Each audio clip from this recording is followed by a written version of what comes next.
Bismillahirrahmanirrahim. Assalamualaikum warahmatullahi wabarakatuh. Nama saya Fernandinata. Saya dari jurusan Statistika. Itu akan menjelaskan materi tentang Pancasila sebagai ideologi negara.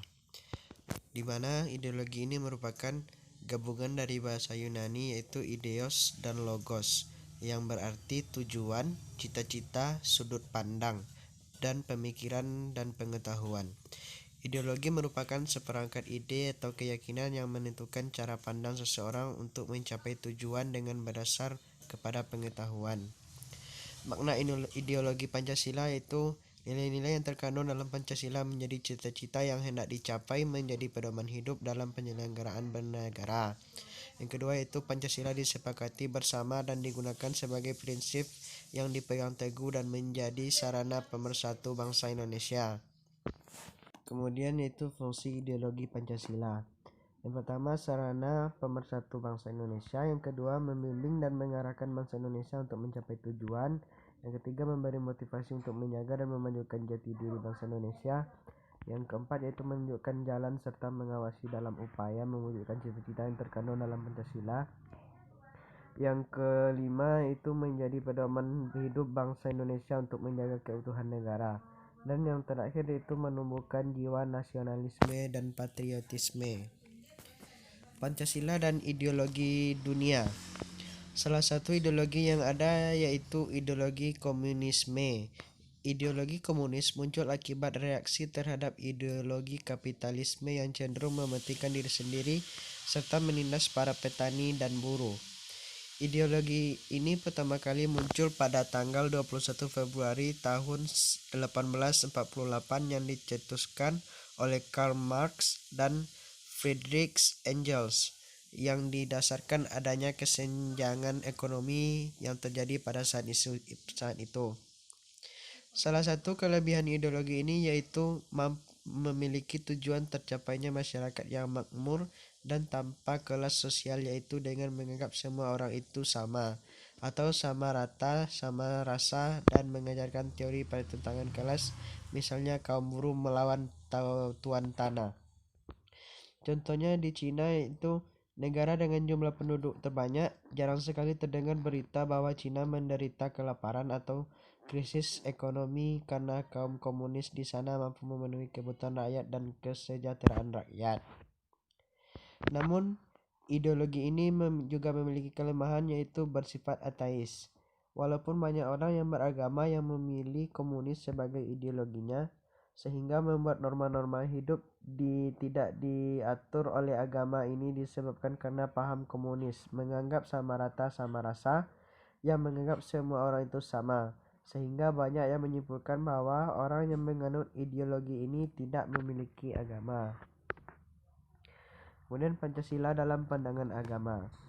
Dalam rangka memahami dan mencermati Pancasila, kita dapat menganalisis anatominya bahwa Pancasila sebagai pedoman hidup berbangsa dan bernegara telah memberikan panduan kita dalam membangun hubungan vertikal, hubungan intrapersonal, dan hubungan interpersonal.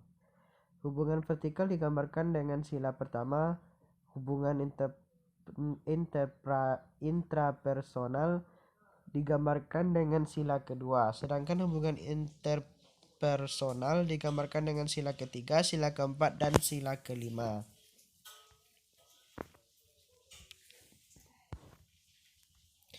Karena Islam diyakini sebagai pedoman hidup paripurna bagi setiap muslim, baik sebagai pribadi, warga negara, maupun khalifah di atas bumi, maka selanjutnya perlu ditukilkan beberapa nilai Islam yang bisa menjadi rujukan bagi setiap sila dari Pancasila. Bagaimana setiap nilai-nilai Islam dengan sila-sila dari Pancasila?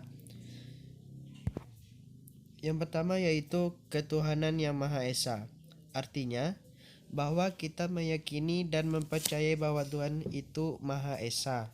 Hal ini menegaskan bahwa Sang Khalik itu tunggal. Semuanya menegaskan bahwa mempertauhidkan Allah itu mutlak bagi setiap warga negara Indonesia.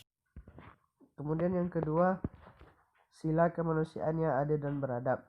Kita harus menjunjung tinggi nilai-nilai keadilan dan keberadaban dalam pergaulan antar manusia. Tidak ada yang saling menzalimi. Allah ditugaskan dalam Al-Quran surat Ar-Rahman ayat 9, dan tegakkanlah ketimbangan itu dengan adil dan janganlah kamu mengurangi neraca itu. Kemudian yang ketiga itu sila persatuan Indonesia. Kita harus menjunjung tinggi nilai persatuan dan kesatuan. Walaupun kita beragam suku, agama, bahasa, dan ras, tetapi kita satu, yaitu Indonesia. Kemudian yang keempat yaitu kerakyatan yang dipimpin oleh hikmat kebijaksanaan dalam permusyawaratan perwakilan. Kita seharusnya menjunjung tinggi wisdom dan musyawarah dalam menegakkan politik nasional.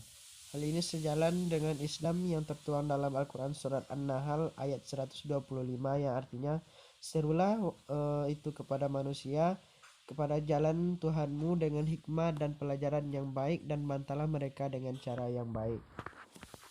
Kemudian yang kelima yaitu sila keadilan sosial bagi seluruh rakyat Indonesia.